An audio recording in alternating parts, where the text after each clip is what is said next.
Shalom, kita berjumpa kembali melalui Renungan Harian HKBP Resort Sutoyo. Pada hari ini, Kamis, tanggal 2 Maret 2023. Kita berdoa. Damai sejahtera yang daripada Allah Bapa yang melampaui segala akal, adalah kiranya menyertai hati dan pikiranmu di dalam Kristus Yesus, Tuhan kita.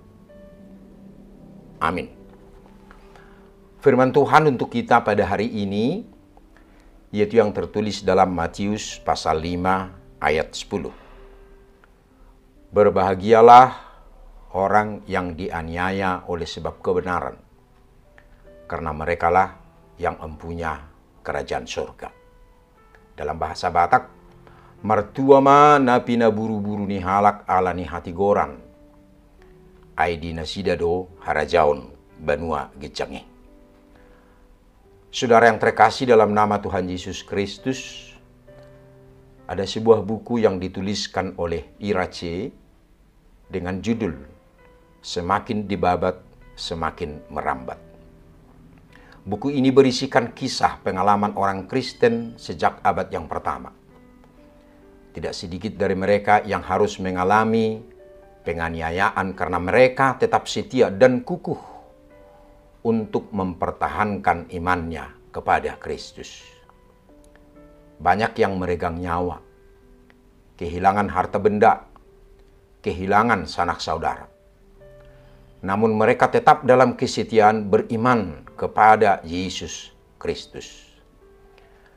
Dalam kenyataannya, bukan semakin berkurang yang percaya menerima Yesus sebagai Tuhan dan keselamatannya, namun semakin berkembang. Sehingga judul buku ini disebut Semakin Dibabat, Semakin Merambat atau Berkembang. Tuhan Yesus berkata bahwa orang-orang Kristen akan berbahagia jika mereka dicela dan dianiaya karena Tuhan, bukan karena kesalahan yang dilakukan orang tersebut. Bahkan mengenai kata fitnah itu sendiri, kita harus belajar sungguh-sungguh apa artinya kata fitnah. Kamus Besar Bahasa Indonesia mendefinisikan fitnah sebagai perkataan bohong atau tanpa berdasarkan kebenaran yang disebarkan dengan maksud menjelekkan orang, seperti menodai nama baik, merugikan kehormatan orang. Artinya, fitnah itu adalah perkataan bohong atau perkataan yang tidak benar.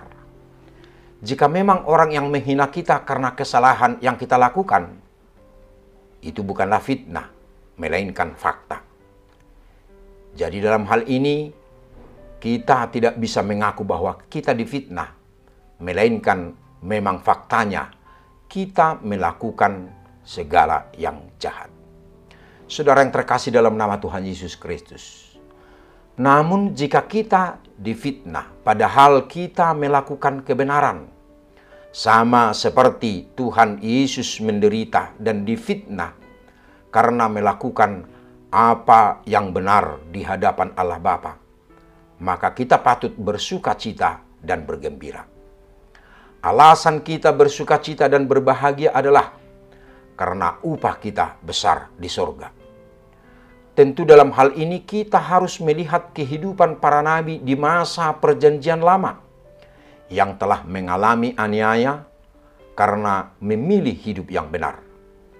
Kita bisa melihat bagaimana nabi-nabi di masa lalu seperti Elia dan Yeremia mengalami penderitaan dan sengsara karena menyuarakan suara Tuhan yang benar meskipun berbeda dengan pendapat raja yang berkuasa. Oleh karena itu penting bagi kita untuk dianiaya dengan benar. Dianiaya dengan benar ini dapat diartikan sebagai menderita karena kebenaran.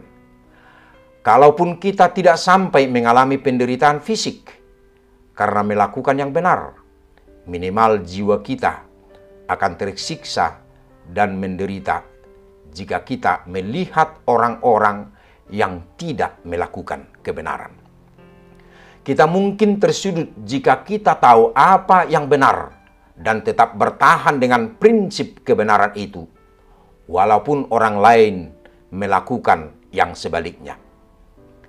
Jika kita setia seperti itu, maka itulah menderita karena kebenaran.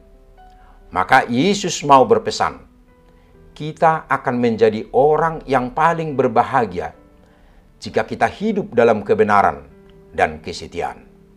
Karena kita tahu bahwa yang berbahagia ialah hanya mereka yang mendengar dan melakukan firman Tuhan dalam kesetiaan. Amin. Kita berdoa. Terima kasih Tuhan atas sapaan firman-Mu. Tuhan telah ingatkan kami untuk selalu setia di tengah penderitaan kami karena kesetiaan kami kepadamu. Karena hanya mereka yang hidup dalam kebenaran-Mu akan beroleh kebahagiaan dari-Mu. Amin.